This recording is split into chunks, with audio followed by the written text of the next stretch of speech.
Eh bien bonjour à toutes et à tous et bienvenue dans cette nouvelle vidéo d'avant-match.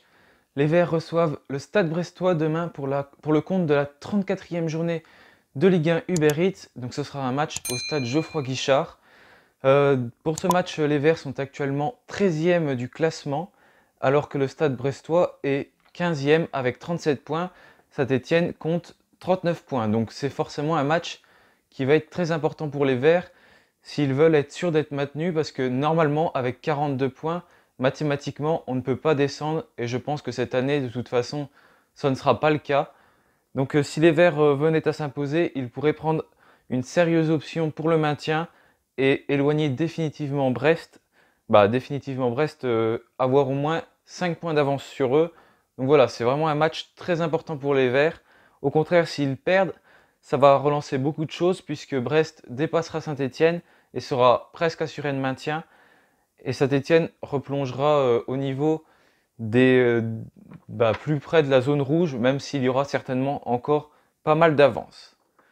Donc voilà, il y a pas mal d'absents côté brestois, notamment Erel, Philippe Otto, Jean-Lucas, Steve Mounier. Du côté des retours brestois, il y aura leur attaquant Gaëtan Charbonnier qui devrait être présent face à Saint-Étienne. Il n'était pas dans le groupe lors du dernier match brestois à cause d'une blessure au dos. Du côté des Stéphanois, donc les absents. Donc Denis Bouanga sera absent puisqu'il est suspendu pour accumulation de cartons rouges, de cartons jaunes, pardon. Il a pris 3 cartons jaunes lors des 10 derniers matchs, donc il va purger sa suspension contre Brest. Neyou devrait également être absent selon Synthé Inside. Il ne sera pas dans le groupe. Et au niveau des absents, il y a également Jesse Moulin qui, je pense, sa saison elle est terminée pour Jesse Moulin, qu'on ne voit plus dans le groupe. On ne sait pas vraiment ce qu'il a. Mais en tout cas, ça semble compliqué pour Jesse Moulin. Je ne pense pas qu'il reviendra. Et pour les retours, Riyad Boudbouz devrait revenir. Etienne Green, ah oui, il n'est pas de retour, mais il y avait une incertitude concernant Etienne Green.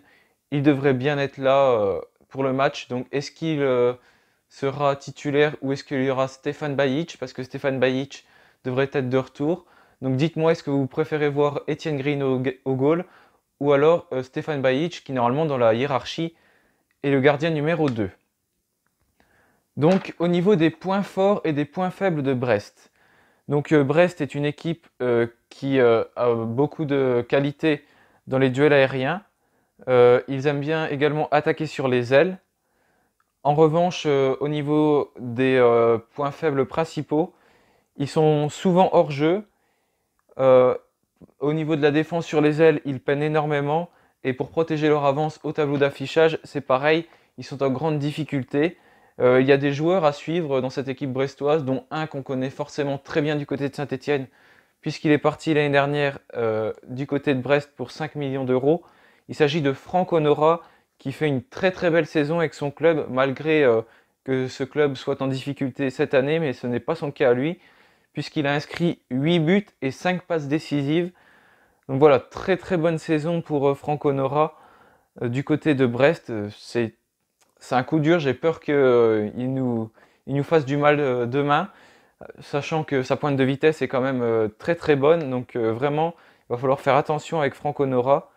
Et il y a également Cardona qui est à 8 buts et une passe décisive cette saison. Et Steve Mounier qui est absent pour Brest, lui c'est 7 buts et 4 passes décisives. Donc voilà, ça fait quand même un bon joueur côté brestois qui ne jouera pas. Et ça peut être bénéfique pour les Stéphanois.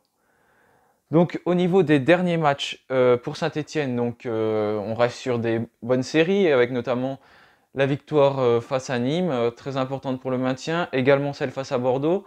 Même s'il y a eu une défaite à Paris l'autre fois, c'était vraiment un match très abouti des Stéphanois et ça s'est décidé vraiment dans les dernières minutes. Donc voilà, Saint-Étienne est en forme en cette fin de saison et ça fait plaisir à voir.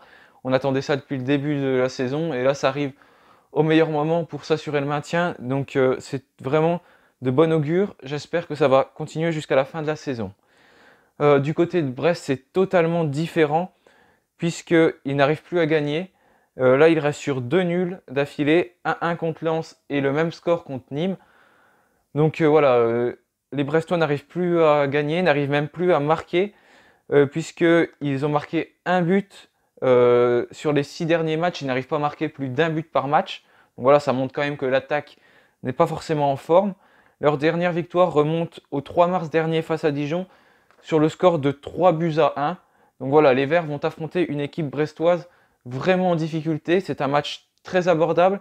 Il n'en reste pas beaucoup jusqu'à la fin de la saison, des matchs abordables. Donc il va falloir les gagner. Donc il y a celui-là, il y a le match face à Dijon notamment, et le match face à Montpellier, on va dire qu'il est plus abordable. Après, contre Marseille et Lille, notamment, ça risque d'être compliqué. Donc voilà, il va falloir se faire plaisir pour cette fin de saison, essayer d'accrocher tout de suite la victoire face à Brest pour s'assurer le maintien. Pour ma composition pour ce match, j'aimerais bien voir Étienne Green au cage. J'aimerais bien le revoir. Est-ce que il est dans le groupe normalement, donc il doit être apte.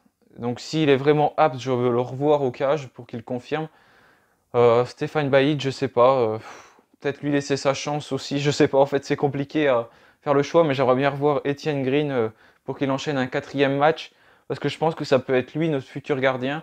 Donc lui faire enchaîner des matchs jusqu'à la fin de la saison, ça peut vraiment être très bien pour qu'il prenne de l'expérience et que ça lui serve l'année prochaine. Du côté droit, Mathieu Debuchy. Donc il est sorti sur blessure face à Paris, mais rien ne dit qu'il ne devrait pas être présent demain. Donc j'aimerais revoir Mathieu Debuchy. Une charnière, comme d'habitude, Moukoudi Cissé, Traouko à gauche.